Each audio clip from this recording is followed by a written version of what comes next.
오늘 디모데후서 말씀을 중심으로 그리스도의 군사로라는 제목으로 함께 은혜를 나누고자 합니다.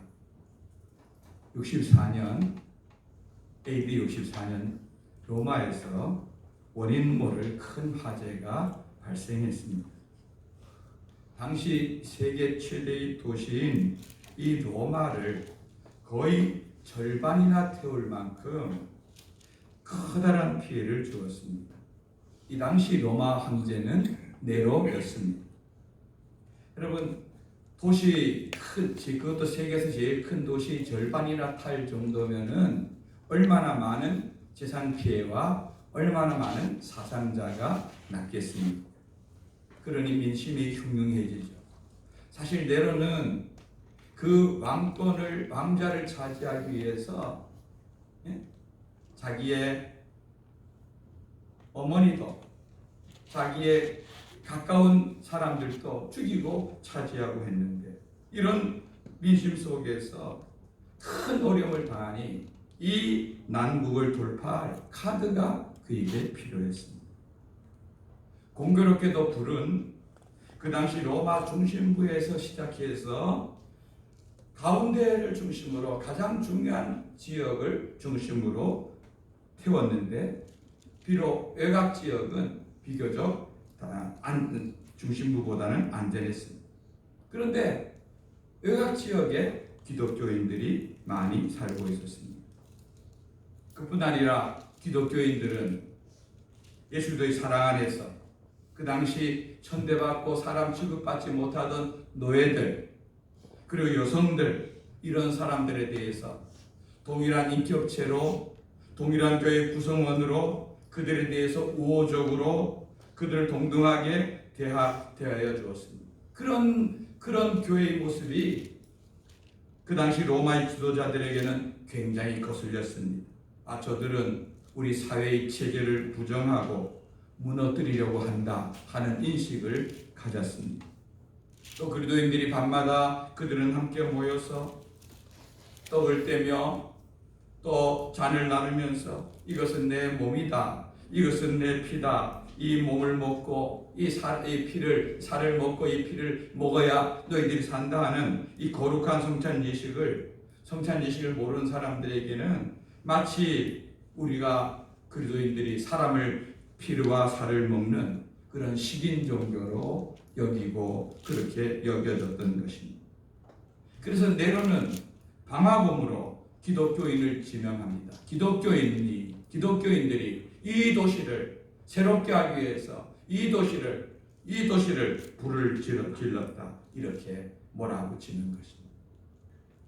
그래서 그 당시 로마에서 복음을 전하던 베드로와 사도 바울 등 사도들과 많은 사람들이 자라서 우리가 아는 로마에 가면 콜로세움이라는 경기장이 있습니다. 거기에서 사자와 맹수와 더불어 싸움을 시켜 그들의 밥이 되게 하고 밤거리에 밝히는 등불이 되게 하고 해서 수천 명의 그리스도인들을 죽게 했던 것입니다. 여러분, 이때로부터야 기독교는 250년이라고 하는 결코 짧지 않은 시간을 그 네로 황제 이후에 도미티안 등등 트라이안 등에서 10여 명의 황제들로부터 계속해서 지독한 박해의 기간에 접어드는 것입니다. 그러나 그 박해는 복음의 확산을 막지 못했습니다. 기독교인들은 지금도 로마에 가보면은요, 로마 외곽 지역에 카타콤베라고 있습니다. 여러분, 카타콤베는요 원래 지하에 있는 그곳은 원래 공동묘지였던 곳입니다. 그 공동묘지 지하 속에 사람들이 들어가서 거기에서 신앙을 지키고 믿음을 지키며 그들은 그런 어려운 가운데서도 하나님을 의지하며 살아갔던 것을 볼 수가 있습니다. 오히려 이 시기에 기독교인들은 더욱더 견고한 신앙으로 그들은 무장을 했고, 어렵고 힘든 현실 속에서 순수한 신앙으로 주님 바라보며 순결한 신부의 모습으로 살아가게 되는 것입니다. 여러분, 이런 박해가 시작되는 시점에 지금 바울은 로마의 깊은 감옥에 갇혀 있습니다. 이때의 감옥은 에베소서, 빌립보서, 골로새서, 빌레몬서를 쓸 때에 로마의 새 집과는 전혀 다른 아주 깊은 그런 감옥이었고, 그리고 바울은 이제 이 길이 자기 인생의 마지막 길인 것을 그는 알고 있었습니다. 여러분, 인생의 마지막이 순간이 다가오면은 여러분은 누가 가장 보고 싶겠습니까? 아마 여러분들은 가장 사랑하는 내 자녀들이나 가족들이 아니겠습니까? 그죠? 근데 바울에게는 누가 가장 보고 싶은 사람이었겠습니까? 그것은 바로 오늘 성경을 쓰고 있는 이 디모데였습니다. 지금 이 디모데는 바울이 심혈을 기울여 개척한 에베소 교회를 목회하고 있었습니다. 그래서 그에게 그의 간절한 마음을 담아서 보내는 이 디모데 후서가 바울의 마지막 서신인 것입니다. 바울은 이 디모데후서 1장 2절을 보면은 디모데를 부르면서 사랑하는 아들 디모데에게 편지한다. 디모데를 호칭하기를 사랑하는 아들이라고 호칭합니다. 오늘 2장 1절에도 보면은 내 아들아 이렇게 디모데를 부릅니다.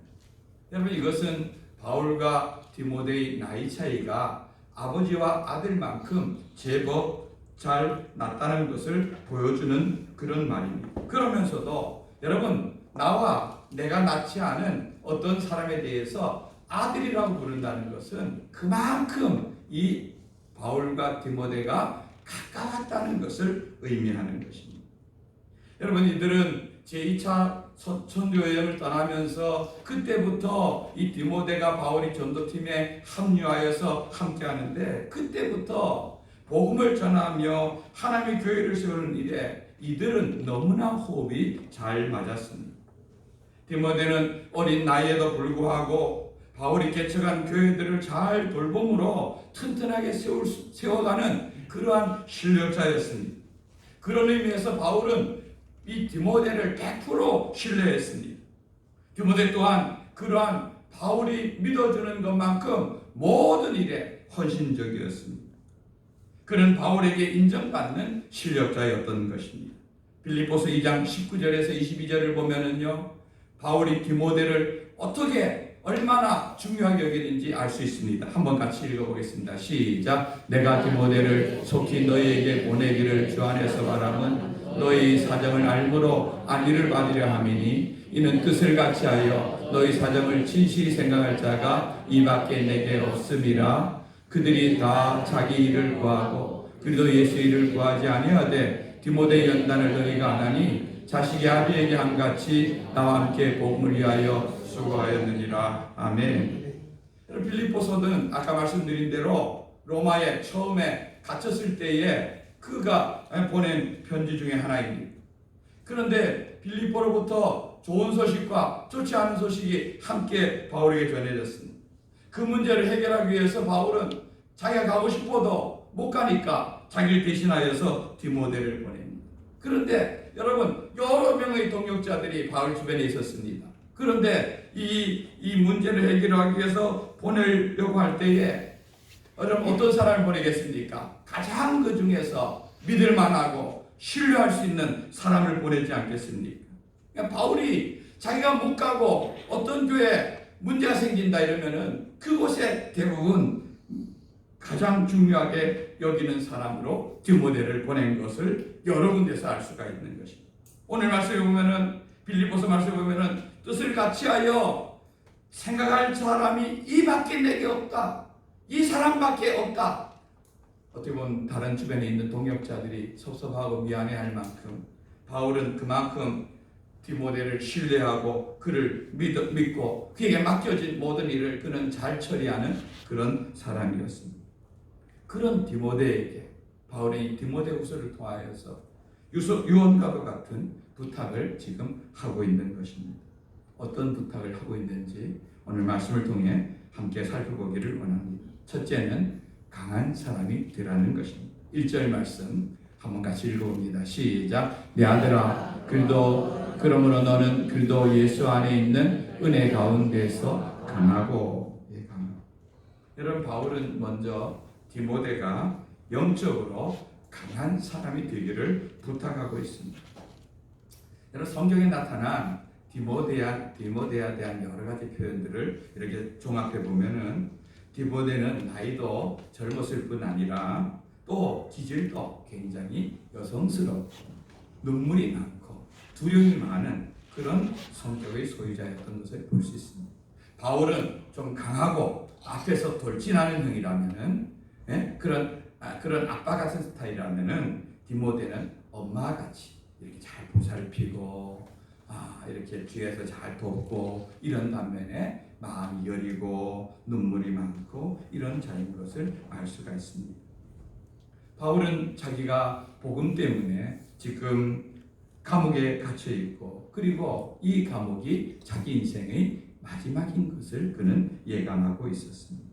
여러분, 그러니까 자기같이 복음을 위해서 끝까지 걷던 이런 자기가 결국 감옥에서 이렇게 순교의 제물이 되어질 그런 자리까지 갔을 때 그런 모습이 자기가 함께 평생 동역했던 디모데와 같은 그런 자들에게 어떻게 비춰질지 아마 걱정이 되었던 것 같습니다. 또 바울 주변에 많은 믿는 믿음의 사람들, 함께 바울과 함께 복음을 위해서 고생하고 함께했던 그런 사람들이 이런 어려움과 고난이 그들에게 직접적으로 닥치자 그 위기를 견디지 못하고 오히려 복음을 포기하고 믿음을 포기하고 세상으로 떠나버리는 이런 사람들이 나타나기도 했던 것입니다. 이 디모데후서에서도 보면은 마지막에 보면은 대만은 세상을 사랑하여서 나를 버리고 갈라디아로 갔다 이렇게 소개할 만큼 그만큼 대만은 세상을 사랑해 데살로니가 갔다고 할 만큼 이렇게 복음을 버리는 사람들도 나타난 것을 볼 수가 있습니다. 이런 상황 속에서 바울은 디모데에게 디모데야 너는 예수님 안에 있는 은혜 가운데서 강하여져라 이렇게 부탁하는 것입니다. 이것은 우리에게 구원의 은혜를 베풀어 주시고 우리에게 사명을 맡겨주신 예수님의 은혜를 기억하며 강해지라는 그런 뜻인 것입니다. 여러분, 우리가 강해진다는 것은 우리가 어떤 나의 결단력이나 의지력으로 되어지는 것은 아닌 것입니다. 물론 우리가 내가 어떤 결단을 하고 다짐을 하고 또 의지가 강한 사람이면은 조금은 더 나를 강해지게 할 수 있겠죠. 그러나 우리 가운데 진정한 강함은 약할 때 강함 되시는 예수 그리스도의 힘을 의지할 때 나에게 힘을 주시고 나에게 능력 주시는 주님이 우리를 붙잡을 때 우리는 영적으로 강해질 수가 있는 것입니다. 다윗을 보십시오. 다윗은 하나님을 바라보면서 어려움과 고난 속에서 나의 힘이 되신 여호와여 내가 주님을 사랑합니다. 그는 절망과 고난 속에서 하나님 바라보기를 원했습니다. 왜냐하면 하나님이 그런 위기 가운데서 절망 가운데서 그에게 힘이 되어 주었기 때문인 것입니다. 하나님을 적극적으로 의지하고 하나님의 도움을 바라는 그런 사람들에게 힘이 되어 주시고 반석이 되어 주시고 요새가 되어 주시는 말미암아 어떤 위기 가운데서도 강력함으로 이겨나갈 수 있도록 도우시는 그런 분인 것을 알 수가 있는 것입니다.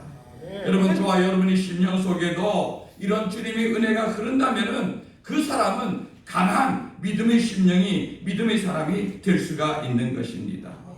성도 여러분, 여러분들이 더욱 강한 믿음의 사람이 되길 원합니까? 그러면 하나님의 은혜를 사모하고 더욱더 주님께로 나아가서 그분의 은혜를 의지하고 그 은혜 안에 거하는 믿음의 성도들 되기를 원하는 것입니다.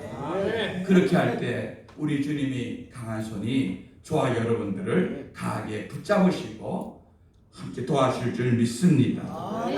두 번째는 복음을 전파하는 것입니다. 2절 말씀 함께 읽습니다. 시작. 또 내가 많은 증인 앞에서 내게 들은 바를 충성된 사람들에게 부탁하라. 그들이 또 다른 사람을 가르칠 수 있으리라. 아멘. 바울은 지금 복음을 전하다가 복음 때문에 죽어가면서도 디모데에게 이 복음을 계속 전하라고 부탁하는 것입니다. 그래야지만 이 복음의 생명력이 계속 계속 이어질 수 있기 때문이다. 이렇게 설명하는 것입니다. 여러분 지금은 우리 계절적으로 가을입니다. 그죠? 가을. 여러분 곡식들을 보면은 여름에는 어떻습니까? 하늘에서 비가 내리고 뜨거운 태양을 내리쬐면서 그들은 마음껏 자랍니다. 한창 자랍니다.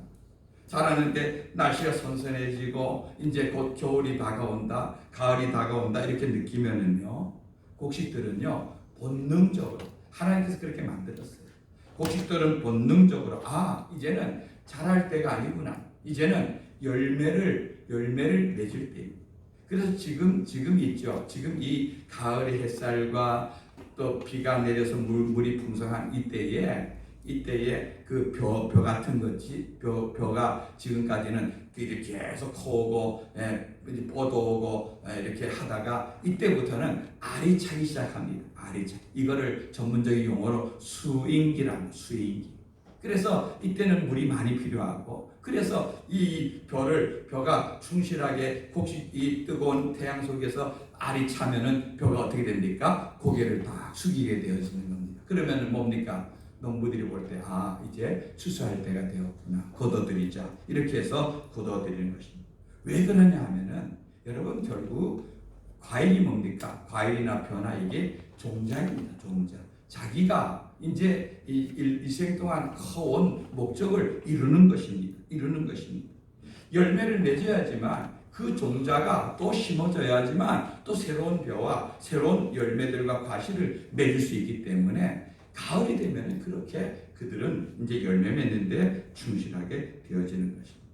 여러분 우리는 바닷가에 살아서 이제 가을 되면은 이제 10월 말이 지나고 이제 11월이 되어지고 그러면은 저 바다에 갔던 연어들이 이제 육지로 돌아옵니다. 그러니까 이제 민물로 돌아옵니다. 여러분 민물로 돌아온 그 연어들이 하는 마지막 일이 뭔지 아십니까? 그들은 암놈은요 그 강에 와서 알을 낳습니다. 알을 낳고 순놈은 그 알을 수정해서 새끼가 나올 수 있도록 거기다가 수정하는 일을 돕는 것입니다. 그리고 나서는 암놈은 알을 낳으면은 그게 마지막 이제 죽는 것입니다. 순놈도 자기 이제 그 수정을 시키면은 그것이 그 인생의 마지막 과제로서 죽는 것입니다. 왜 그렇게 합니까? 그렇게 해야지만 또 자기 새끼들이 거기서 부화해서 바다로 나아가서 크고 그것이 다시 또 돌아와서 그런 생명의 역사가 계속 이루어지기 때문에 그런 역사가 있기 때문에 옛날 1000년 전, 500년 전, 100년 전에 있었던 그 연어들이 지금도 여전히 존재하고 있는 것입니다. 여러분 복음도 마찬가지. 여러분 이 2000년 전에 예루살렘에 시작된 복음이 우리에게까지 전해지기 위해서는 얼마나 많은 사람들이 바톤을 터치하고 넘기고 또 새로운 생명을 낳고 또 새로운 생명이 생명을 전파하고 해서 우리까지 도착했습니다. 140년 전에 이 땅에는 한 명의 예수 믿는 사람도 없었지만 선교사님들이 생명의 피를 흘리고 생명의 복음을 전하여서 이 땅 가운데 생명의 복음이 확산되어져 간 것을 알 수가 있습니다. 이 복음을 위해서 그러한 이 복음의 재생산을 위해서 생명을 주고 아끼지 아니한 결과로 우리에게 생명이 온 것입니다. 선교사님 배울 때 루비 캐드릭이라는 캐나다인 젊은 처녀 선교사님이 우리나라에 왔습니다. 25. 여러분 25이면은 한창 꽃다운 나이에 사랑하는 사람 만나서 연애하고 가정 꾸려가고 이럴 생각할 때 그때 이 뜨거운 복음을 갖고 왔어. 그런데 불과 1년도 안 돼서 그는 생명이 떠나고 말았어. 그러나 그는 편지에다 이렇게 썼습니다. 부모님께 보내는 편지에다 만약 내게 1000개의 생명이 있으면 이 1000개의 생명을 다 조선을 위해서 주고 싶습니다. 여러분 그렇게 떨어진 그 복음이시기 때문에 우리가 지금 예수 믿는 사람이 된 것을 볼 수가 있습니다. 여러분 이렇게 전해진 이 복음이 나에게 와서 내 대에 와서 이것이 끊어진다면 이것은 정말 불행한 일이겠죠. 나는 또 다른 사람에게 계속해서 생명의 복음을 이어갈 수 있도록 하는 것이 먼저 복음을 받고 예수 믿는 자들이 4명인 줄 믿습니다. 아멘. 우리는 우리 주변에 있는 아직 안 믿는 사람들, 또 아직 이방 땅에 있는 안 믿는 사람, 우리가 그래서 선교사를 보내고 그리 위해서 물질을 보내고 기도를 보내고 계속해서 하는 것은 이 생명의 복음이 끝까지 증거되는데 사용되기 때문인 줄 믿는 것입니다. 아멘. 여러분, 그렇게 우리는 이 생명의 복음을 계속해서 이어갈 수 있는 복음 전파의 재생산의 사명을 감당할 수 있는 저와 여러분 되기를 주님의 이름으로 축원드립니다. 아멘. 셋째로는 좋은 군사가 되라는 것입니다. 3절 말씀을 함께 읽겠습니다. 시작. 너는 그리스도 예수의 좋은 명사로 나와 함께 고난을 받으라. 아멘. 여러분, 지금 바울은 복음을 따라 사는 사람을 예수 그리스도의 좋은 병사라 이렇게 부르고 있습니다. 여러분, 병사라고 부르면서 병사는 어떤 전쟁을 위해 준비된 사람이죠. 그러나 여기서 말하고 있는 것은 그 병사의 충성 때문에 여기 초점을 맞추고 있습니다. 그러면서 너는 디모데야, 넌 좋은 병사가 되어서 나와 함께 이 복음을 위해서 고난을 받자 이렇게 그에게 권하고 있는 것입니다. 여러분, 복음을 위해 고난을 받는다는 것은 어떤 것일까요? 여러분, 우리가 군인이 된다.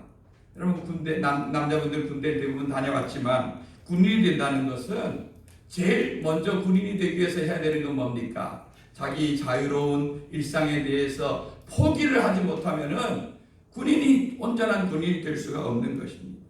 군인이 되었다 이러면은 더 이상 그는 어떤 가정에 속한 자가 아니라 나라에 속한 자고 어떤 부대에 속한 자입니다. 집에도 마음대로 못 갑니다. 애인도 잘 만나지 못합니다. 혹 애인이 남편인 남자친구가 군대 갔다고 해서 고무신을 거꾸로 신어도 눈물을 흘리면서 참고 견뎌내야지 그렇다고 갈 수는 없는 것입니다.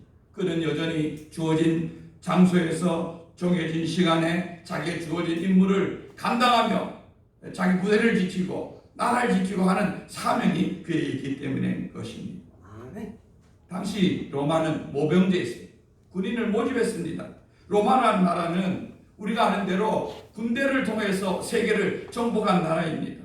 그런데 그때 군인이 되고자 하는 자는 나는 군인이 되어서 이 나라와 이 민족을 위해서 뭔가 크게 쓰임받고 싶다. 혹 내 생명을 잃는다 할지라도 나는 그 길을 가고 싶다 하는 이렇게 스스로 원하는 사람들이 군인이 된 것입니다. 여러분, 우리가 군대가 되었다는 것은 스스로 복음을 위해서 고난받기를 자원하는 그 길을 우리가 걷는다는 것을 의미하는 것입니다. 바울은 자기 자신이 그 복음 때문에 죽을 것을 알면서도 디모데에게 권면합니다. 나와 같이 복음을 위해서 고난받는 이 길을 함께 걸어가자 이렇게 권면하는 것을 볼 수가 있는 것입니다. 여러분, 바울은 왜 이렇게 디모데에게 이 길을 걷도록 권면합니까? 왜냐하면 자기가 가는 이 길의 끝이 어디인지 분명히 알기 때문에 그렇습니다. 바울에게는요, 부활신앙이 있었습니다.